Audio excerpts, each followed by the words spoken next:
The Democratic Republic of Congo Senate has delayed a vote on a national census which has sparked violent protests because it would delay elections. Clashes continued on Thursday in the eastern city of Goma, with police reportedly firing live ammunition. Human rights organizations say dozens have been killed, although this is disputed by the government. Protesters say the plan is a move to ensure President Joseph Kabila extends his time in office. The BBC's Jullien in the capital, Kinshasa, says mobile internet and text services have been cut although fixed-line internet connections have been restored. She says the capital is largely quiet, although the university has been sealed off after 3 days of violent protests. Many senators have said they oppose the bill as it stands, so our correspondent says it might be amended to allow elections to be held before the census is conducted. Clashes in Goma were reported at Kadendu military camp, at the vice-governor's office and several other districts of the city on Thursday. Protesters erected barricades with burning tires and threw stones while the security forces shot into the air and used tear gas. One witness said presidential guards, who are not normally assigned to manage protests, supported the police. Officials at one of Kinshasa's main public hospitals have told the BBC that the Presidential Guard entered the hospital on Wednesday after opposition members came to visit injured protesters.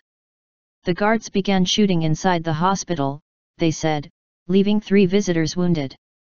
The government denies that police have used live ammunition and says that in addition to a policeman, 11 looters have been killed by private security guards. Constitutional coup. Mr. Kabila first took power in 2001 following the assassination of his father Laurent, who was president at the time, and is constitutionally barred from running for another term.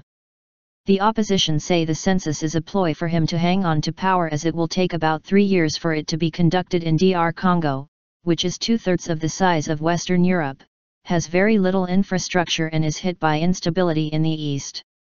The government admits the election could be delayed, but says the census is vital to ensure polls are free and fair.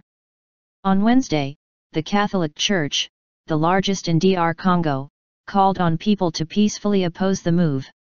It also shut its schools because of the violent protests in the capital, Kinshasa. Senators say they need more time to consider the law paving the way for a census and the vote will now be held on Friday.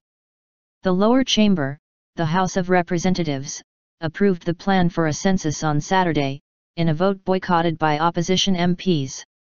The opposition says this amounts to a constitutional coup by Mr. Kabila. DR Congo, formerly known as Zaire, has never had a reliable census since independence from Belgium in 1960.